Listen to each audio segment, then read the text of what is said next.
G D ಪಿನಲ್ಲಿ 25%ಗಿಂತ ಸಾಲ ಜಾಸ್ತಿ ಆಗಬಾರ್ದು. ನಮ್ಮದು 24.94 ಇದೆ. 24%, 94. ಮತ್ತು ಎಲ್ಲಿ ಸಾಲ ಮಿತಿ ಮೀರಿದ್ದೀವಿ ನಾವು? ಮತ್ತು ಸಾಲ ನಿಗದಿ ಮಾಡೋರು ಯಾರು ಗೊತ್ತಾ? ಯಾವುದೇ ರಾಜ್ಯ ಸಿಕ್ಕಾಪಟ್ಟೆ ಸಾಲ ಮಾಡ್ಕೊಳಕ್ಕಾಗಲ್ಲ. ಇಷ್ಟೇ ಸಾಲ ತಗೋಬೇಕು ಅಂತೇಳಿ ನಿಗದಿ ಮಾಡ್ತದೆ. ಅದನ್ನು ಕೇಂದ್ರ ಸರ್ಕಾರ ಮಾಡೋದು, ಫೈನಾನ್ಸ್ ಡಿಪಾರ್ಟ್ಮೆಂಟು. ನಮಗೆ ಈ ವರ್ಷ ಇಷ್ಟು ಕೆಪಾಸಿಟಿ ಸಾಲ ಮಾಡಲಿಕ್ಕೆ ಶಕ್ತಿ ಇದೆ ಅಂತ ನಿಗದಿ ಮಾಡೋರು ಕೇಂದ್ರ ಸರ್ಕಾರ. ಅದು ಗೊತ್ತಿದೆಯೇನೋ ಗೊತ್ತಿಲ್ಲ ಅವ್ರಿಗೆ. ನನಗೆ I do not know whether they are aware of this or not.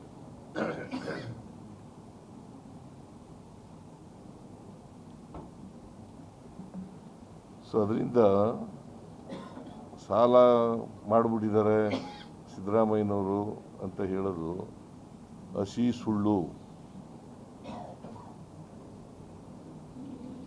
ನಾನು ಯಾವತ್ತೂ ಕೂಡ ಫಿಸ್ಕಲ್ ರೆಸ್ಪಾನ್ಸಿಬಿಲಿಟಿ ಆ್ಯಕ್ಟು ಏನು ಮಾನದಂಡಗಳನ್ನು ಹೇಳಿದೆ ಆ ಮಾನದಂಡ ಮೀರಿಲ್ಲ. ಆರ್ಥಿಕ ಶಿಸ್ತನ್ನು ಕಾಪಾಡ್ತಕ್ಕಂಥ ಪ್ರಯತ್ನವನ್ನು ಮಾಡಿದ್ದೇನೆ.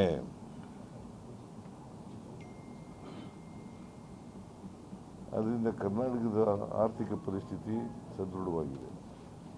V are better than central government.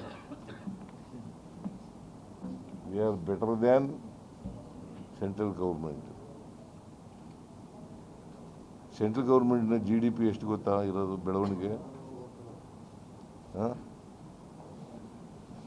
ಗೊತ್ತೇನ್ರಿ? 7.14. The growth of the GDP of the central government is 7.14,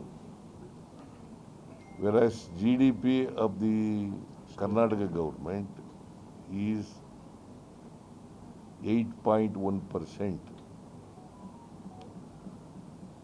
8.1% ಜಾಸ್ತಿನಾ 7.14 ಜಾಸ್ತಿನಾ?